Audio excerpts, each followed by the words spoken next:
Ngayon talikayin naman natin itong yung Great Reset. Ano nga ba ang tunay na kahulugan ng Great Reset? Kasi talaga napakahalaga nito eh. Pero sino nakakaalam? Ang alam lang nila, yung Great Reset na yan, yung ikukan yung mga pera sa mga backup gold. Pero labo yata yun eh. Dahil sinabi ng World Economic Forum sa mga tao, hindi kayo magkakaroon ng anuman, ngunit kayo ay masisiyahan. You own nothing but be happy. Yan ang kanyan. Maliwanag na ito hindi isang conspiracy theory. Kasi ang alam nila, dahil nga nakakuan kay kay Schwab, sasabihin na nilang conspiracy ito, pero para malabo eh. Kung magkagayon, ang US ay hindi na magiging superpower. Ipapaliwanag ko kung ano magiging dahilan niyan kung bakit hindi na sila magiging superpower. Kung magkagayon, ilang tao lang ang may karapatang humawak ng hanggang mapagkukunan. Kaya ang mga tao ay parang pulutong na langgam na nagsisilbi sa reyna. Sino ba yan, reyna na yan? Maraming reyna dito na umaangkin ng mga kayamanan. Ngayon, makakuha na ninyo. Malalaman na ninyo kung sino talagang, kung kanino nakapangalan. Hindi ko inaangkin yan. Kasi mahirap yung nagyayabang eh. Kailangan low profile ka para makakilos ka. Hindi yung puro kayabangan ng paiiralin mo.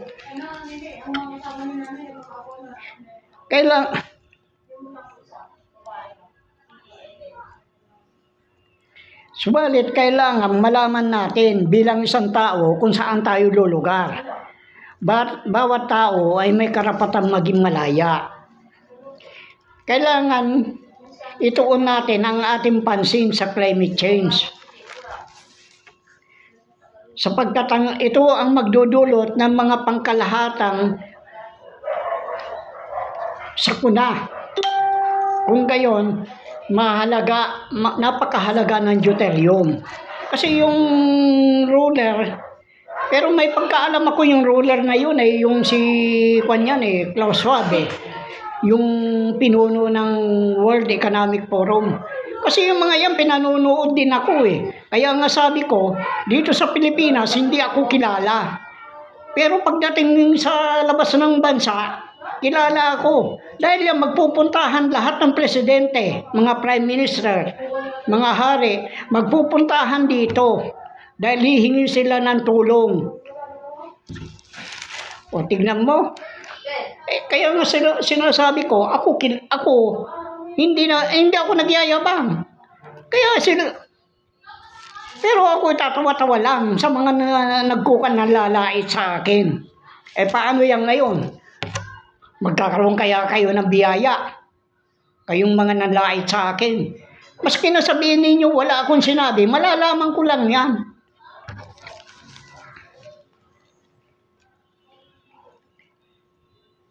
Dahil itong deuterium, itong maglilinis ng karumihan eh. Ito yung talagang dahil yung kasamahan ng CIA. Kilala. Nag-resign na nga yung CIA na yung pinuno nila dahil hindi nila ako mapasunod eh. Ang sinasabi niyang white gold ay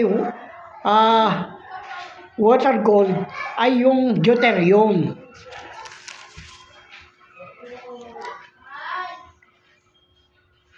Palibhasa, limitado lang ang kanilang galaw. Ito ang dahilan kung bakit may plano uli na magkaroon ng lockdown. Saan nila ikukuha yung lockdown?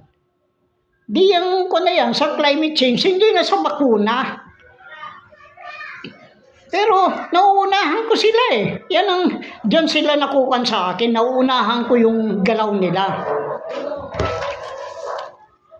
Ngayon, kung magkaroon ng lockdown, di nakakulong na. Yung mga tao, nasa bahay na lang. Ngayon, kung nasa bahay lang, yan ang sinasabi nila na yun nating and be happy. Dahil susuplayan lang sila ng mga pagkain Oh. Pero nakakabagot yung nakakulong ka lang Oh, hindi ba totoo? Para kang bilanggo.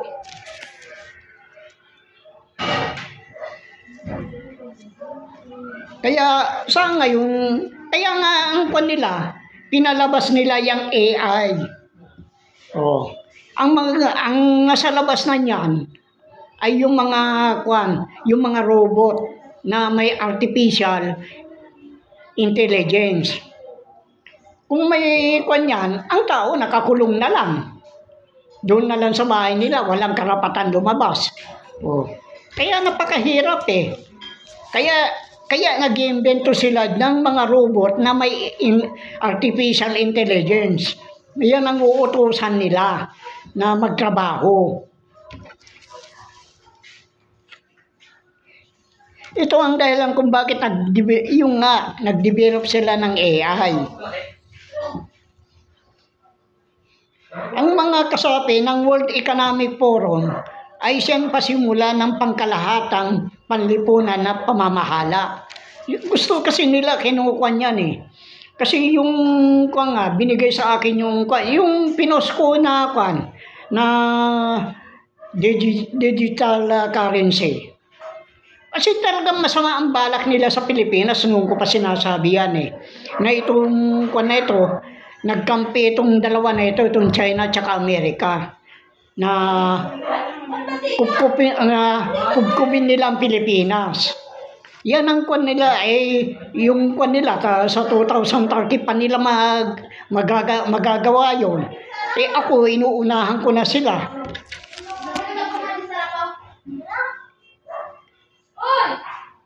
Kaya tumutukoy dito na sila lamang ang may karapatang magkaroon ng negosyo.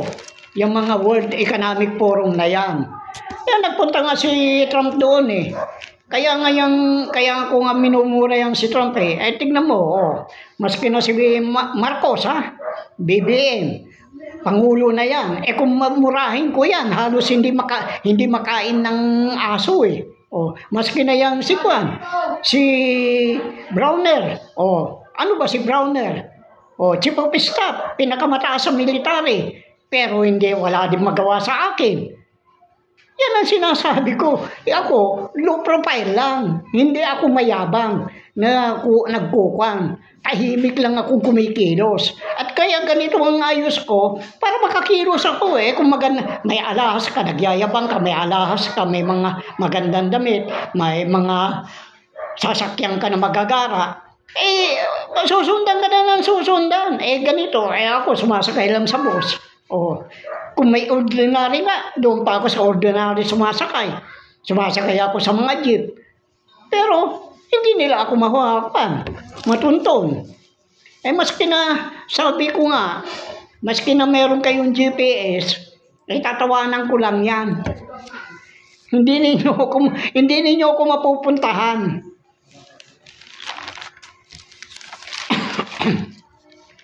Kaya ang bottom line, lahat ng lihim ay malalantad sa tao at kailangan suriin nilang mabuti. Kaya nga ang layunin ng Net Zero ay ituon ang World Economic Forum sa climate change. At kung hindi makapasa sa kanilang pamantayan o layunin, ay hindi ka magkakaroon ng bahagi. Yan ang gusto nilang mangyari sa yung mga kayamanan natin, lalo na yung deuterium. Yan ang pinaglalawayan ng putang ng Trump at saka ni Siping ano bang sinasabi ko kay Siping? Hindi ba lumahong? May mga imposibleng hindi mabasa. Hindi mabasa ni Siping yan. Yan ang sinasabi ko, imposibleng hindi niya mabasa.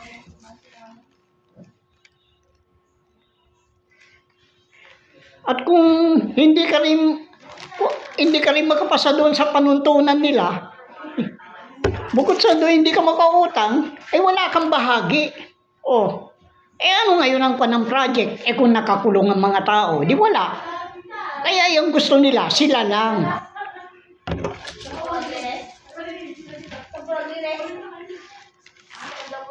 Maliwanag na ito isang kontroladong ekonomiya. Oh. Hindi para sa bayan ang layunin ng China, gaya ng Bridge Road Initiative. Saan ba kumuha ng kayamanan ng China? Oh, di ba yung sinasabi kong custodian account na igiginan ni Marcos? Pinayaman na yung China para awayin tayo. Kaya nga sabi ko yung yan, yung si Doña Josepa, nagputa yan. Yan yung sinasabi kong mga trabaho nila At yung kinuha ng BI, yung Bridge Road Initiative na yan, pinauutang niya yung mga bansa. Pero napakataas ang porsyento. Kasi pag hindi ka nakabayad, angkinin na nila yun. Kaya yan ang style ng mga kwan na yan. Sino may pakana niyan? Ferdinand Marcos. Oh, yung diktador. Pagkatapos ayaw ninyong sabihin na magnanakaw yan. Sa akin magnanakaw yan. Oh, dahil nga doon sa war damage. Akala nila ganito lang ako. Hindi nila alam Napagkikita din ako noon sa Malacanang. Pero tahimik ako. Oh, hindi ako mayabang na paggala-gala doon. Akala mo kung sino.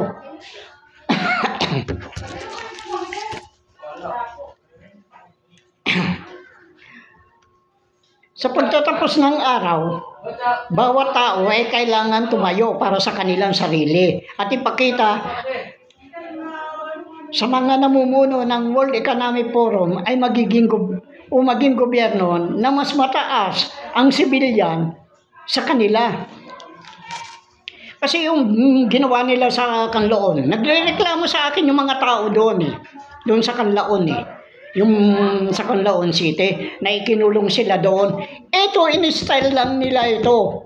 Dahil alanganin sila sa akin Yan ang sinasabi ko, alanganin sila sa akin. Dahil kilala nila ako. Kaya yun, sinubukan nila yun, mga ikulungan tao doon na walang dahilan. May mga namatay na doon. 4 na buwan na daw sila. Ay 2 buwan nung sabihin sa akin niya, 4 na buwan na Walang kwan na ayaw silang palabasin. Oh. Doon sa kanilang mga tinataniman na mga gulay. Na kakwan nga. O paano yan ngayon? Chubasco kwan. Chubasco, ikaw mayor dyan. Ulol ka. Chubasco na Cardenas. At yung mga alipores mo ng mga pulis. Tandaan mo. At saka yung congressman na nasa Negros Occidental, humanda ka rin. Sinasabi ko sa inyo, dahil akala ninyo, kaya ninyo ako? Hindi ninyo ako kaya. Ngayon, anong gagawin ko sa inyo? Kung padala ko kayo sa gitmo, doon kayo. Kung paano ninyo kinulong yung mga tao dyan, ganun din ang gagawin ko sa inyo, sa inyong mga pamilya. Pero kayo ikukulong doon sa gitmo. Paano ngayon, ano ngayon ang, saan ba yung gitmo na yan? Di yung sa Guatemala. Mabuti pa, magpakumatay ka na lang kaysa mapunta doon. Dahil ako sinasabi ko noong pa,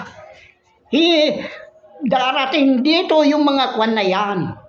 Mga presidente, mga hari, mga prime minister, darating dito, makikiusap dito para sila'y pautangin. Utangin na itong mga politiko na ito Kaya nangangalaiti ako sa inyo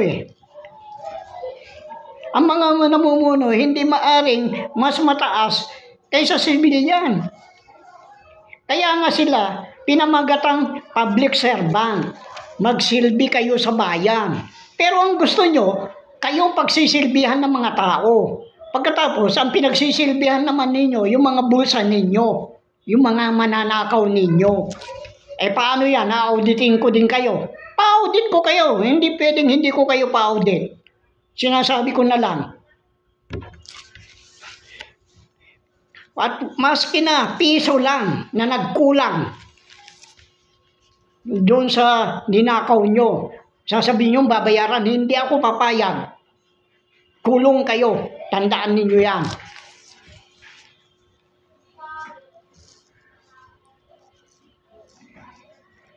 Kaya dapat magsilbi sa mga nasasakupan at hindi sa kanilang mga bulsa. O ganyan nga eh. Kaya alisin natin ang takot. Manindigan tayo. Pero kasi, ang kataas-taasan, merong kanyan, may plano yan. Kaya nga ako hindi kumikibo eh. Hindi ko hinihikayat ang tao na magkaisa, umalsa. O alalahanin ninyo yung nangyari sa EDSA 1. O EDSA 2. May nangyari ba? Wala. Patuloy pa rin ang magiging pagnanakaw nila. Lalo na nung EDSA 2. O lumabas ngayon dyan. Kaya nga sinasabi ko, yung pagkabulgar ko sa mga yan, na nag-iimprenta ng dollar dito, mananagot ka rin sa akin, joke no, lalo ka na, remulado. O, ikaw balikasan. Mananagot kayo talaga. Ipaliwanag ninyo. Ikaw Drilon, ipaliwanag mo, dilema. O, ikaw Purisima. O, Titangko. Alam ko mga buhay pa kayo. Ipaliwanag ninyo bakit kayo nag-imprenta ng dollar dito. Hindi naman natin pera yan. Yan yung alam ko kung bakit. Pero gusto ko marinig sa bunganga nyo at malaman ng buong tao dito sa Pilipinas na kung paano ninyo winawalangya ang mga mahihirap. Ang mga hirap lang naman pinaglalaban ko eh. Oh. Dahil kung talagang gusto kong kayamanan, 2 beses na ako inaakit ng pumunta doon sa British Isles, doon sa England. Oh. Wala akong gagawin doon kundi piperma lang ng mga account. At titignan ko lang kung saan napupunta ang pera. I-instalan nila ako kay Marcos, hindi naman ako gahaman. Kaya nga sabi ko, mag-ingat kayo sa akin. Dala ko, may parte ako. Oh, saan ka ba nakakita? Ang utang ko, hindi pa umaabot ng 150,000. Pero, ang ipamumudmud ko, mga 250 million US dollar Kasi yung mga taong nakatulong sa akin. Oh, yung taong noon ako'y nangailangan, napalwalan ako. Kaya yun, marunong akong gumante. Hindi lang minsan, hindi lang 2 beses, hindi lang 10 beses, hindi lang 100 beses, kundi 1,000 beses. Dahil nung ako nangailangan, yung nga sabi ko, napalwalan ako. Ang layunin ng ito nga yung ikinuan sa akin ng yung roller eh. Yung sa master plan upang gawin nilang legal ang korupsyon. Nangyayari na. Legal. Paano ako? Magiging tinik ninyo ako sa lalamunan nyo. Kaya walang mangyayari sa bansa natin kung ganyan ang kinupan ninyo. Kailangan ipakita ng bawat tao ang kanyang kalakasan upang malaman ng World Economic Forum, bawat tao ay may kalayaan. Yan ang katotohanan. Gusto nila, nakakulong na lang. Susuplayan ka ng pagkain. Ano ngayong mangyayari sa iyo? Kung susuplayan ka lang ng pagkain, di inutil ka, hanggang sa mamatay ka na lang. Wala kang silbi. Kaya nga ang tingin nila sa mahirap patay gutom. Useless eater. Kaya gusto nilang patayin. Kaya nga yung China namimili ng lupa dito. Sabi ko naman, sino ba magti-trigger ng 01-4? Hindi nga ninyo alam kung sino. Ako ang magti-trigger ng 01-4. Kaya nga yung nangyari din sa yung federal tribal. Sinabihan din ako. At ako ang unang nagbalita. Ako ang unang kumontra sa kanila. na pag walang court order. Kasi itong ng mga mainstream media natin dito, mga bayaran yan. Kaya malakas ang loob nila dahil hawak sila ng kumbaga sa ay United Nations. Pero United Nations, minumura ko din yung Secretary General doon eh. Dahil ang sabi ko sa kanya, yung pondo ng United Nations ay nanggagaling sa kayamanan ng mga Pilipino na nakalaan sa mga mahirap. Bakit walang veto power yan? Samantala ang China, Amerika, France, England, Russia, may may mga veto power sila. Kaya nga malakas ang loob ni na Duterte at Marcos dahil dyan sa veto power na yan eh. Pagkatapos kukunin itong tarantadong Trump na ito, putang nila ka. Akala mo hindi pinanunood mo naman ako eh. Huwag mo sabihin na hindi ninyo ako pinanunood. Kaya nga nung sabihan kita, wala kang karapatan sa ni Sara Gisara. Huwag mo sasabihin na ang mga Amerikano makikinabang doon. Bigla kang tumigil. Kaya,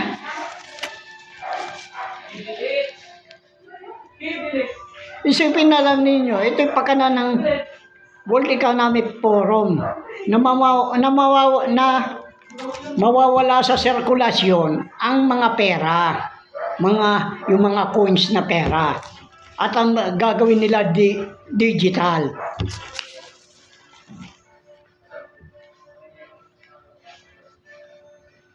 Kung ibig nilang baguhin muli, ito nga yung reset, ay magkakaroon ng centralization ng kapangyarihan at sila ang masusunod at hindi ang mga tao. Hindi naman ako papayag ng mga ganyan. Yan sinasabi ko sa inyo, hindi ako pumapayag ng mga ganyan. Sino ba yung mga yan? Saan mo kung gano'n? Pag ganyang mangyayari niyan, saan nila ituturing yung mga tao? Di yung parang langgam, na nagkakaisa sila, pag nagsalubungan, magbubulungan. Makoy, kumain na ba si Makoy? Yan ang dyan.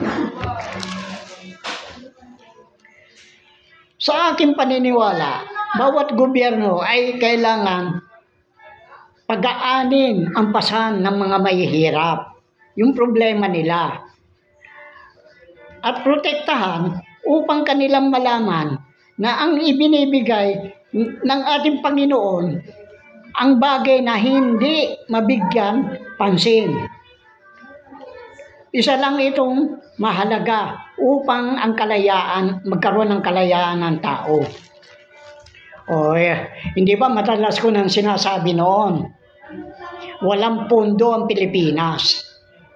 Walang gustong maniwala sa akin. Ngayon lumalabas na, walang pondo.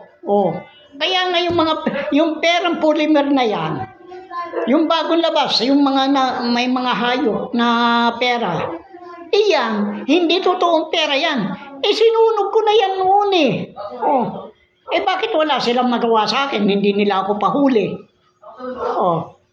Yung samantala yung naiplansa, hinuli nila. Pinanagot nila. Pero sa akin, kaya ba nilang gawin yan? Yan pag ako lumabas ang kayabangan ko, walang tatalo sa akin, sa kayabangan. Yan totoo. Pero hindi ko ginagawa yan. Dahil tao ako, hindi ako hayop. Yan ang ginawa nila na Duterte. Inuulit na naman nila dito ngayon kay Marcos eh. Kasi noong 2018, nung saraduhan ko yung ng World Bank, yan ang talagang dyan eh. Antimano, kinabukasan, sarado yan. Kaya ang IMF, International Monetary Fund, hindi na makagalaw. Pagkatapos sasabihin nitong mga Marcos na ito, sa kanila yung World Bank, inyo lang. Dahil alam ko ang mga kanyang proseso. Sino ba nakakaalam, sino ba naglalantad lang ng mga kawalangyaan ng mga yan? Wala. Dahil yan, sama-sama yan mga yan. Durobo, sama-sama durobo in Great Asia. Yan ang totoo niyan. Kaya yan, dyan sila naguguluhan ngayon. Ngayon, anong ng roller ngayon sa pinaabot sa akin? Kasi hindi ako talagang direkta nakikipag-usap sa kanila eh. Meron akong tigapamagitan. Sasabihin ko sa kanya kung anong gusto kong mangyari. At sila din ang magsasabi, siya din ang magsasabi doon kung anong gusto kong mangyari.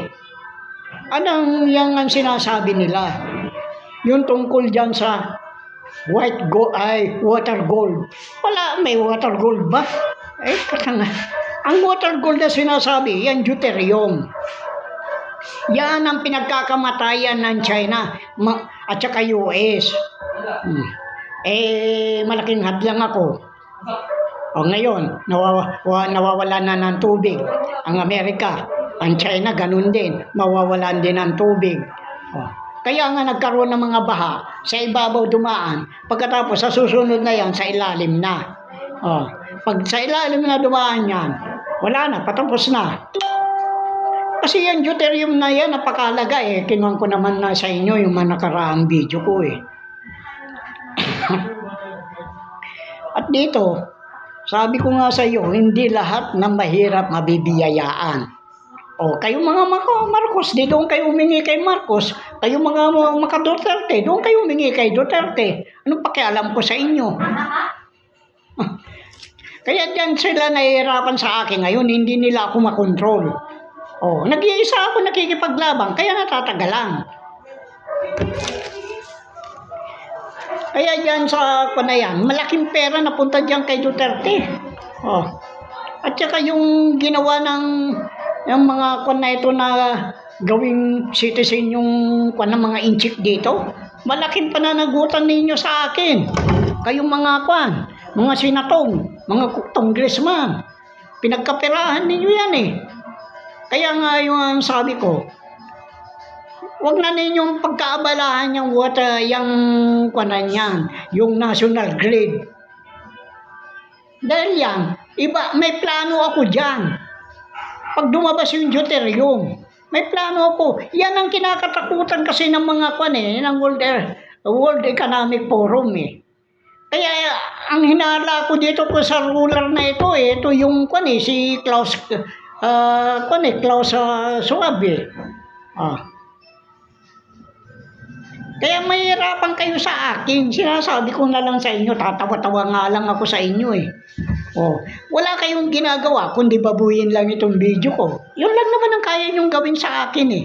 Pero hindi ninyo ako kaya. Sinasabi ko sa inyo, hindi ninyo ako kaya.